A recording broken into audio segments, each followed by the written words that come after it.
ঠিক আছে, আপনার প্রশ্ন ঈশ্বর কোথা থেকে এসেছেন? স্পষ্টত এটি দেখায় যে আপনি ভুল ঈশ্বরের কথা ভাবছেন, কারণ বাইবেলের ঈশ্বর সময়, স্থান বা পদার্থ দ্বারা প্রভাবিত হন না। যদি তিনি সময়, স্থান বা পদার্থ দ্বারা প্রভাবিত হন তবে তিনি ঈশ্বর নন। সময়, স্থান এবং পদার্থকে আমরা একটি ধারাবাহিকতা বলি। এগুলি সব একই সময়ে অস্তিত্বে আসতে হবে, কারণ যদি পদার্থ থাকে কিন্তু স্থান না থাকে তবে আপনি এটি কোথায় রাখবেন? যদি পদার্থ এবং স্থান থাকে কিন্তু সময় না থাকে তবে আপনি এটি কখন রাখবেন? আপনি সময়, স্থান বা পদার্থকে স্বাধীনভাবে রাখতে পারবেন না। এগুলি একই সাথে অস্তিত্বে আসতে হবে।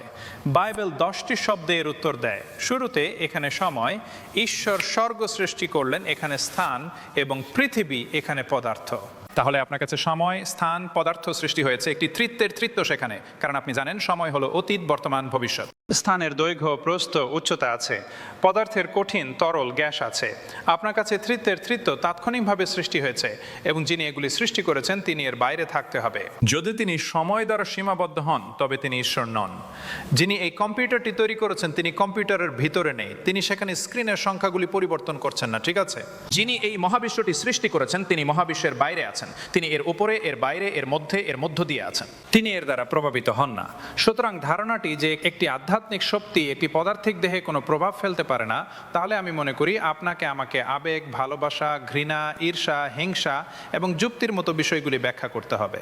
আমার মানে, যদি আপনার মস্তিষ্ক কেবলমাত্র 100 কোটি বছরের মধ্যে সুযোগ দ্বারা গঠিত রাসায়নিকের একটি এলোমেলো সংগ্রহ হয়, তাহলে আপনি কিভাবে আপনার নিজের যুক্তি প্রক্রিয়া এবং আপনি যে চিন্তাগুলি ভাবছেন তা বিশ্বাস করতে পারেন? ঠিক আছে, আপনার প্রশ্ন ঈশ্বর কোথা থেকে এসেছেন একটি সীমিত ঈশ্বরকে অনুমান করছে, এবং এটাই আপনার সমস্যা। আমি যে ঈশ্বরের উপাসনা করি তিনি সময়, স্থান বা পদার্থ দ্বারা সীমাবদ্ধ নন। যদি আমি আমার 3 পাউন্ডের মস্তিষ্কে অসীম ঈশ্বরকে ফিট করতে পারতাম তবে তিনি উপাসনা করার যোগ্য হতেন না, এটা নিশ্চিত। তাহলে এটাই সেই ঈশ্বর যাকে আমি উপাসনা করি। ধন্যবাদ।